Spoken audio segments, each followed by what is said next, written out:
नमस्कार दोस्तों, DD red के एक और रिएक्शन वीडियो में आप सभी का स्वागत है। हिंदुस्तान स्पेशल का वीडियो है।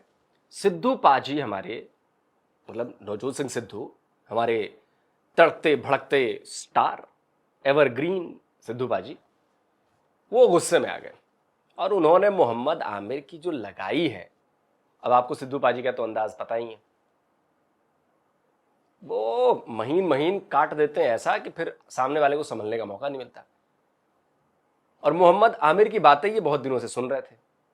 अब जिन लोगों को नहीं पता है कि मोहम्मद आमिर किस तरह की बातें कर रहा था, मतलब T20 वर्ल्ड कप को लेकर, तो मैं चाहता हूं कि मोहम्मद आमिर की वो बातें मैं आपको पहले सुनवाऊं ताकि आपको समझ में आ जाएगा कि सिद्धू पाजी को गुस्सा क्यों आया। और सिर्फ सिद्धू पाजी को गुस्सा नहीं आता, हम सब इंडियंस गुस्से में थे और अभी भी हैं कि मोहम्मद आमिर नाम का जो ये बंदा है, ये अपने आप को क्या फन्ने का समझता था और हर बार थूक कर चाटा, लेकिन उस बेगैरत को जरा भी अपनी बेइज्जती महसूस नहीं हो रही। ह्यूमिलिएट हो रहा है, वो ऑन एयर ह्यूमिलिएट हो रहा है। बोला कि अगर इंडिया जीत जाएगी तो मैं इस कुर्सी पर बैठूंगा नहीं, अगले दिन आ गया फिर से शो में। इस कदर वो बेगैरत है।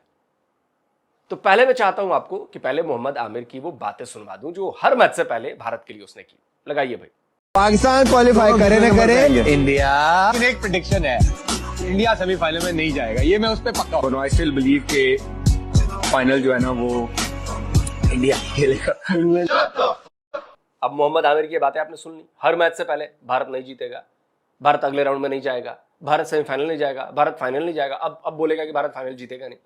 ठीक है, चलो कोई बात नहीं, लेकिन ये बातें तो गुस्सा दिलाने वाली है ना। अगर एक कोई ऐसा बंदा ये बातें करता है जिसको क्रिकेट की पहचान नहीं है, क्रिकेट कभी वो खेला नहीं है, क्रिकेट को वो समझता नहीं है, तब तो एक बात समझ में आती है कि चलो कुछ भी बोल देता है बंदा। मोहम्मद आमिर को तो क्रिकेट खेलना भी आता है, मोहम्मद आमिर को क्रिकेट की समझ भी है, लेकिन जो नफरत घुसी पड़ी है ना भारत के खिलाफ और भारतीय खिलाड़ियों का रुतबे को के खिलाफ जो उसकी नफरत है, क्योंकि भारतीय खिलाड़ियों का दर्जा तो बहुत ऊपर है ना, वहां पर ये पाकिस्तानी कभी पहुंच नहीं सकते।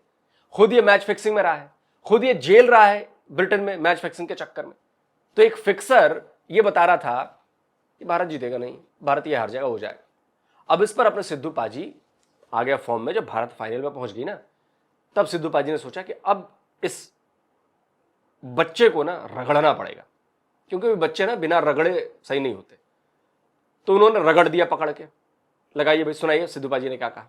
हमारे पड़ोस में है लोगों को फोकी प्रेडिक्शंस करने का बड़ा शौक है। बनी तो बनी, नहीं तो अब्दुल गनी, चल गया तो तीर नहीं तो तुक्का, और फिर भी बाबा बने हुए हैं। मुझे लगता है ढोंगी बाबा है। पहले कहा कि भाई भारत क्वालिफाई नहीं होगा, सेमीफाइनल्स तक नहीं पहुंचेगा, वेस्ट इंडीज आगे जाएगी और उनके साथ साउथ अफ्रीका आगे जाएगी। संजू सैमसन की कमबैक क्या हुई, दोनों टीमों की गो बैक हो गई। और आज कहा सेमीफाइनल में इंग्लैंड जीतेगा तो इंग्लैंड की भी गो बैक हो गई। तो यार प्रेडिक्शंस नहीं, ऐसे फैसले मैदान जंग में होते हैं। भीख मांगने से कोई तख्तो ताज थोड़ा ना मिलते हैं गुरु। थोथा चना बाजे घना। और जबकि सिद्धू पाजी ने बड़े प्यार से रगड़ा है, आपको पता ही है ना, इतनी रगड़ाई काफी है उनके लिए। गुस्से में आके गाली गलौज करने से ह्यूमिलिएशन नहीं होती है, प्यार से टू द पॉइंट कहने से ना वो सीधे दिल के अंदर जाती है। पता नहीं उसके अंदर जाएगी कि नहीं जाएगी, अब ये मुझे नहीं पता, लेकिन इसके बाद भी वो इतना बेशर्म आदमी है कि सुधरने का नाम ले रहा है। मैं आपको क्लिप दिखाता हूं। उससे पूछा होस्ट ने कि यार बताओ यार, ये सब आपकी चीजें वो हो गई, कमेंट्स भी बड़े बुरे बुरे आ रहे होंगे। हंस रहा है वो। लगाओ भाई।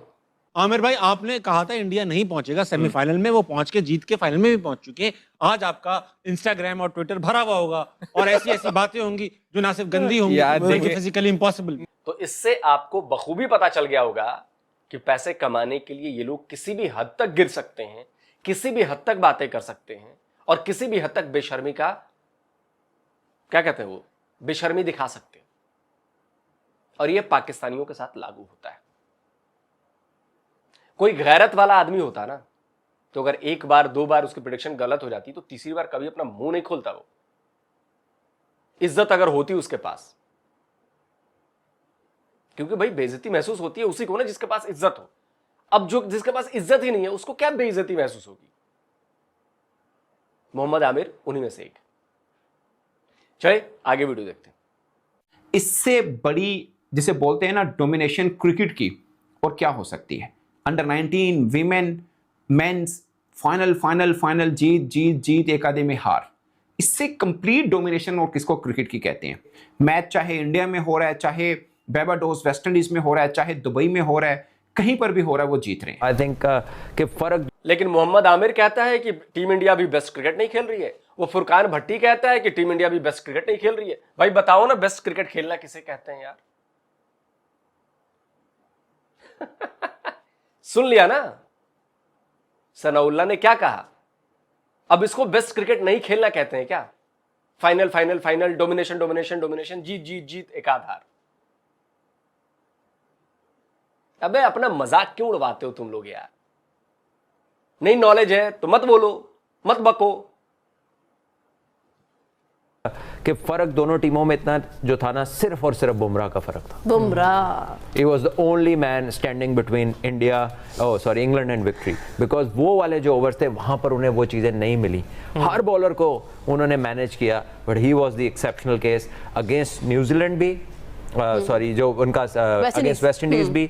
ही टर्न द मैच, वो 2 विकेटें एक ओवर में, फिर आखिर वाला ओवर, और यहाँ पर भी।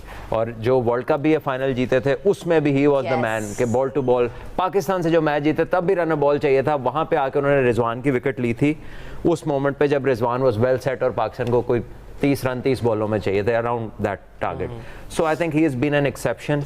बहुत आउट स्मार्ट करता है वो प्लेयर्स को, डिसेप्टिव है। संजू सैमसन ने इंडियन को बताया कि भाई ये 1947 नहीं है, 2026 है और ये हिंदुस्तान है। अब आपके साथ वो प्यार वाला मामला खत्म हो गया। जिस तरह उन्होंने आज उनको संजू सैमसन को गेंद नहीं फुटबॉल नजर आ रहा था पिछले मैच में, कैच पकड़ रही थी भाई, और किस कैच पे एक से बढ़कर एक कह रहे संजू सैमसन उनका सबसे बेकार खिलाड़ी हमें लग रहा था, पता चला कि सबसे बड़ी तोप है। वो लग रहा था जैसे गौरी मिसाइल की तरह लग रहा था जाके। और जो गोरे थे वो बिल्कुल शश रह गए कि भाई ये कौन सी इंडिया की टीम है, हमने पहले भी इनसे खेला हुआ है इनके टेस्ट सीरीज के लिए के लिए, लेकिन ये इंडिया की नई डाउनलोड हो गई है, नई डाउनलोड हो गई है। मेरे ख्याल से ऐसा सेमीफाइनल इससे पहले कभी देखा नहीं। हाई स्कोरिंग 253 रन 7 रन से मैच हारना, जबरदस्त सेंचुरी, दोनों टीमों की तरफ से बैटिंग आउट क्लास।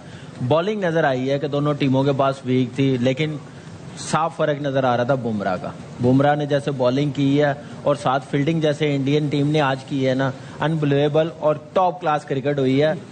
इंडिया को क्रेडिट जाता है कैप्टनसी और उनकी फील्डिंग।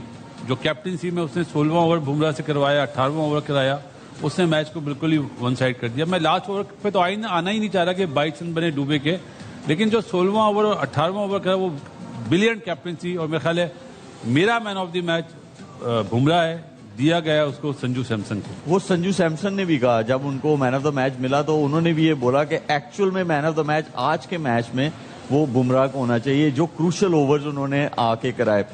कामी, आपको ये लगता है कि ऑलराउंडर्स ये होते हैं, शिवाम दुबे ठीक है उन्होंने एक ही ओवर किया लास्ट वाला आके, लेकिन बैटिंग में क्या जबरदस्त उनको आज प्रमोट किया गया, उनको ऊपर भेजा, कैप्टन नहीं आए और उन्होंने आके जैसे आदिल रशीद जिन पे इंग्लैंड की टीम रिलाय कर रही थी कि हमें विकेट्स दिलाएंगे, वो अच्छा मैचअप था। वो बिल्कुल जबरदस्त था, मैचअप नहीं था, वो बैटिंग ऑलराउंडर है, हमारी तरह बॉलिंग ऑलराउंडर नहीं है कि एकदम 4 पे आके वो वैसे इम्पैक्ट परफॉर्मेंस वो ऐसी दिखाए।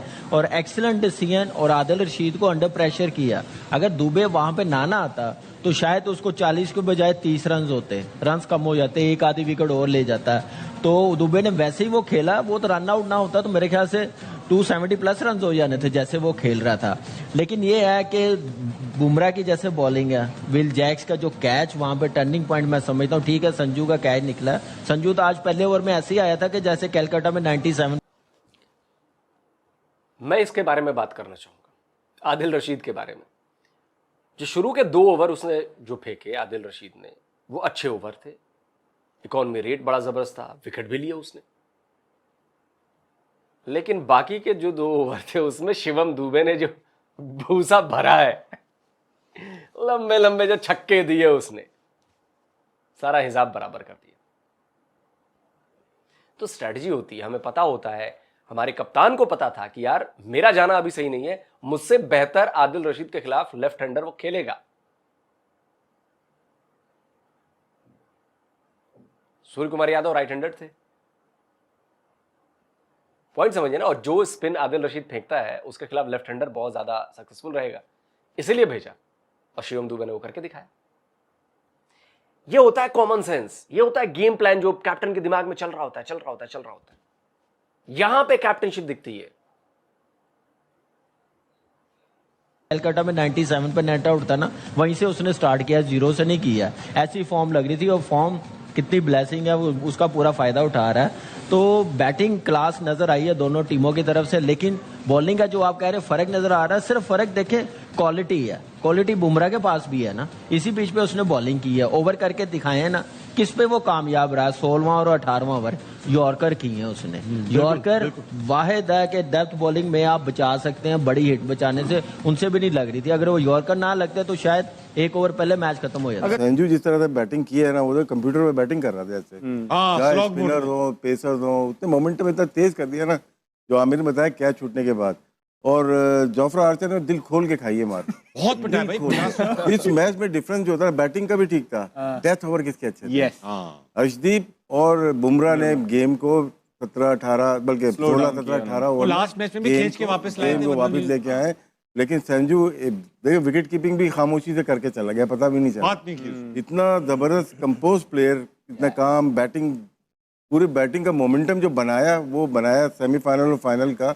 मेरे ख्याल से मैन ऑफ द टूर्नामेंट भी वही होना चाहिए, संजू बिल्कुल। जिस तरह से उसने क्रिकेट खेली है, उसने सबको ही हैरान कर दिया। और क्रेडिट जाता है इंडियन जो मैनेजमेंट है कि उस पर कितना ट्रस्ट किया है, फ्लॉप होने के बाद भी ट्रस्ट किया और उसने भी डिलीवर जिस तरह से। अच्छा, संजू सैमसन ने आज मैच प्रेजेंटेशन में कहा कि ये man of the match Bumrah deserve करते हैं। अच्छी बड़ी बात ऐसी विकेट पे। जनाब अहमद शहजाद, कल आपने इंडिया का नाम लिया था जब आपसे प्रेडिक्शंस ली गई, आपका क्या अंदाजा था जबकि इंग्लैंड अच्छा खेल रही? नहीं, दोनों की प्रेडिक्शंस अच्छी थी, बड़ा क्लोज मैच हुआ है, कोई भी जीत सकता था। इवेंचुअली थोड़ा सा ये होता है कि इसमें फेवरेटिज्म आ जाता है कि भारत का जो इंफ्रास्ट्रक्चर है वो इस तरह का है कि they are built for these sort of stages. उन्होंने उन आईपीएल से उनको बहुत फायदा हुआ है। जिस तरह वो प्रेशर को एब्जॉर्ब करते हैं ना, जो इंडिविजुअल्स हैं, और क्रंच मोमेंट्स को जो अपनी तरफ लेके आते हैं, दैट इज फिनोमिनल। 200 पे खेल रहे थे, जोफ्रा आर्चर का ओवर था, उनको पता है कि विकेट अच्छी है, इंग्लैंड की बड़ी बैटिंग लाइन है, वो 250 तक जाना था, उन्होंने पूरा प्लान था। और उसके बाद जो सारी, तो संजू की भी बात कर दी, फिनोमिनल प्लेयर है, बहुत ज़बरदस्त क्रिकेट खेल रहा है, बड़े मैचेस के अंदर परफॉर्मेंस कर रहा है, बहुत अच्छे। लेकिन जो एंड वाले प्लेयर भी हैं, तिलक वर्मा की अगर आप बात करेंगे, तो जब जोफ्रा आर्चर का ओवर आया है, उसको पता था कि ये 2 फील्डर ऊपर हैं और ये यॉर्कर मारेगा विकेट के ऊपर। प्री मेडिटेट वो पीछे हुआ, अच्छी पोजीशन में रह के उसने यॉर्कर को फुल टॉस बना के उसमें छिक्का लिया। It was a very very good shot. फिर उसको पता था कि यहाँ से अब मैंने इसको छिक्का मार दिया है, आर्चर बड़ा बॉलर है, अब ये मुझे या स्लो करेगा या शॉर्ट करेगा। वो रेडी था, उस पोजीशन में था, उसने अगली बॉल पे फिर उठा के छिक्का। So these are the moment. वो एक ना, वो बहुत इंपॉर्टेंट मोमेंट था। अगर वो 250 पे फिनिश ना करते, देख ले 7 रन से हारे। अगर थोड़ा सा हम होते तो शायद होता ही है कि यार 225 भी कर लिया, चलो बट ठीक है, बॉलिंग पे डाल देंगे। नहीं, उन्होंने एंड तक, उन्हें पता था कि हमने कुछ छोड़ना ही नहीं है, उनकी इतनी एबिलिटी है कि वो चेस कर सकते हैं। फिर आप ये देखें कि बुमराह का जो फैक्टर है, बहुत बड़ा फैक्टर है। उसने अंडर प्रेशर आज भी उसने अपने स्किल की एग्जीक्यूशन की है। 6 स्कोर देना सेकंड लास्ट ओवर के अंदर या थर्ड लास्ट ओवर के अंदर, मैच एक साइड 38 रह गया था। अब सेकंड लास्ट ओवर सबसे इंपॉर्टेंट ओवर होता है मैच का, वो आ गया उसके पास, पांड्या के पास, वो मेक और ब्रेक था। पहली बॉल पे उसको छिक्का पड़ा, यॉर्कर मारने गया, एग्जीक्यूशन में फ्लो आया, बड़ा जबरदस्त उसने छिक्का मारा। उसके बाद वो 5 बॉल जो अगले उसने किए, उसको पता था कि यॉर्कर तो वो नेल नहीं कर सकता, लेकिन उसके बाद जो सबसे मुश्किल बॉल होता है वो लो फुल टॉस को पुट अवे करना होता है। वो लो फुल टॉस करता गया, लेकिन उसने जो है ना कोई शॉर्ट बॉल या स्लो बॉल या बाउंसर करने की ट्राई नहीं की। वो 9 रन पे जो उसने ओवर निकाला और आखिरी ओवर में बड़ा ज्यादा स्कोर रह गया था, वहीं से उसने गेम फिनिश किया। चलिए दोस्तों, वीडियो खत्म हो गया। और बिल्कुल कम से कम अहमद शहजाद वो बातें करते हैं जो फैक्चुअली करेक्टेड है। मोहम्मद आमिर में ये चीज मुझे नहीं दिखी। ये राशिद लतीफ भी थोड़े बहुत इधर उधर दाएं बाएं भागते हैं, लेकिन ये बंदा बहुत एक्यूरेट बोलता है और क्रिकेटिंग सेंसेस में है बहुत जबरदस्त। ये बात माननी पड़ी। देखिए, कुल जमा जब बात होती है, जीत गए तो फिर तो आप डिस्क्राइब करते रहिए कि ये भी हो गया, वो भी हो गया, ऐसा भी हो गया, वैसा भी हो गया। लेकिन आखिरी बॉल के पहले तक, खैर कल तो आखिरी बॉल तक हमें लग गया था कि भाई अब तो नहीं हार सकते लास्ट की 2 गेंदों पर। लेकिन अगर जोफ्रा आर्चर जैसे मारे छक्का था शिवम दुबे को, मैं बिल्कुल इस बात से अग्री करता हूं कि अगर यार हम 7 रन शॉर्ट होते, 10 रन शॉर्ट होते तो क्या होता। मैच हार गए थे हम। बेथल ने अकेले अपने दम पर, वो 22-23 साल का लड़का भाई, आपने उसका हौसला देखा, आपने उसका अपने ऊपर कॉन्फिडेंस देखा अपनी बैटिंग के ऊपर। भाई अच्छे अच्छे एक्सपीरियंस खिलाड़ियों के ना पांव कांपने लगते हैं जब सामने बोर्ड पर चढ़ाओ 250 रन। T20 में आपको संभलने का मौका नहीं मिलता, एक बॉल आप डॉट खेलते हो, भर भर भागने लगता है रिक्वायर्ड रन रेट, लेकिन बंदा टिका रहा, मारता रहा। भाई 64 रन तो खाए, जहां तक मुझे याद आ रहा है 4 ओवर में चक्रवर्ती ने, अपने वरुण चक्रवर्ती ने कितना मारा उसको यार।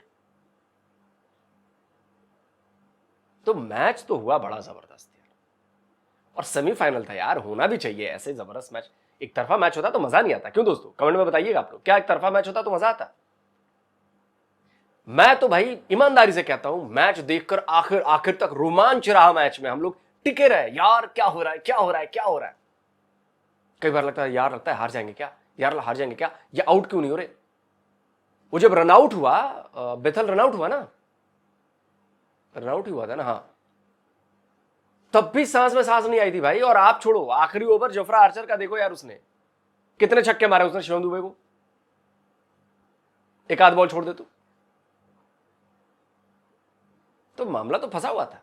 और मैच टक्कर का हुआ, हम सबने एंजॉय किया, करोड़ों लोगों ने एंजॉय किया, और सेमीफाइनल मैच था, वर्ल्ड कप का मैच था सेमीफाइनल, तो इस लेवल का तो होना ही चाहिए ना। अब वो पाकिस्तान और यूएसए के लेवल पर तो नहीं जाएंगे ना, अब स्टैंडर्ड बढ़ गया भाई। सेमीफाइनल का मैच था, कोई ग्रुप स्टेज के मैच नहीं थे, सुपर 8 का मैच नहीं था, सेमीफाइनल का मैच था। नॉकआउट है, हारे तो बाहर, जीते तो फाइनल। दोस्तों आप बताइएगा, आप क्या कहते हैं? कमेंट करिए, अपनी राय दीजिए। जल्दी मिलता हूं एक और नए वीडियो के साथ। नमस्कार, जय हिंद।